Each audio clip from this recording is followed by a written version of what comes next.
আপনারা জানেন যে এই পঞ্চগড় বাংলাদেশের সর্ব উত্তরের একটি জেলা। এটা হিমালয়ের পাদদেশে অবস্থিত।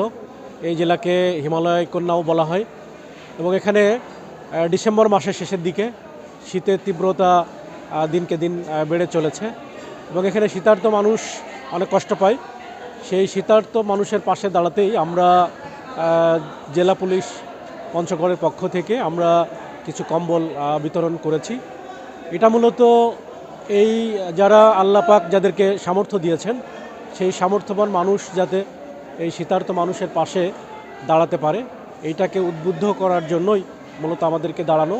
এবং আমরা প্রত্যেক বছরই এই শীতার্ত মানুষের মাঝে কম্বল বিতরণ করে থাকি। এটি আমাদের ধারাবাহিক একটি জনসেবামূলক কার্যক্রম।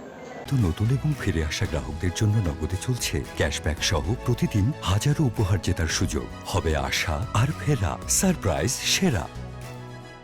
এবং এই কার্যক্রম আমরা অব্যাহত রাখতে চাই এবং আমাদের এই কার্যক্রমের মাধ্যমে অন্যান্য মানুষকে আমরা উদ্বুদ্ধ করতে চাই যাতে, কারণ বাংলাদেশ সরকারের পক্ষে একার পক্ষে এই শীতার্ত মানুষের পাশে সবসময় দাঁড়ানো সম্ভব হয় না। এই জন্য সমাজের বিত্তবান মানুষ যাতে এগিয়ে আসে এটাকে আমরা উদ্বুদ্ধ করতে চাই এবং আমরা আমাদের এই ধারা অব্যাহত রাখতে চাই। পঞ্চগড় জেলা পুলিশের পক্ষ থেকে আমরা এই আয়োজনটি করেছি এবং আপনারা জানেন যে বাংলাদেশের প্রত্যেকটা জেলায় এই বাংলাদেশ পুলিশের পক্ষ থেকে শীতার্ত মানুষের যে পক্ষে যে কম্বল বিতরণ বা গরম কাপড় বিতরণ এটি অব্যাহত থাকে, সেন্ট্রালি করা হয় এবং জেলা পুলিশের পক্ষ থেকে প্রত্যেক জেলায় এটা করা হয়।